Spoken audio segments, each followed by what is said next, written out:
After pregnancy எந்த வீக்ல இருந்து ஒர்க் அவுட்ஸ் பண்ணலாம், என்ன ஒர்க் அவுட்ஸ் பண்ணலாம் அப்படின்ற கன்ஃபியூஷன்ஸ் நிறைய பேருக்கு இருக்கும்.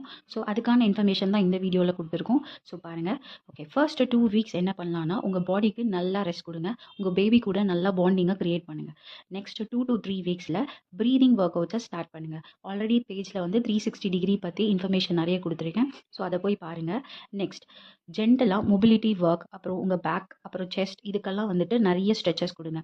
ஏன்னா நீங்கள் ஃபீட் பண்ண உங்களோட செஸ்டெல்லாம் ரொம்ப டைட்டாக இருக்கும், அங்கெல்லாம் ரொம்ப பெயின் இருக்கும். ஸோ அதுக்கான ஸ்ட்ரெச்சஸை தான் நம்ம பண்ண போகிறோம். Next pelvic floor strengthening work outs, core strengthening work outs பண்ண போகிறோம்.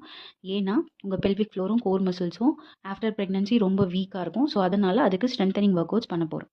3 to 6 வீக்ஸில் என்ன பண்ணலான்னா 5 to 30 மினிட்ஸ் ஒர்க் அவுட் பண்ணுற மாதிரி பார்த்துக்கோங்க இனிஷியல் ஸ்டேஜில்.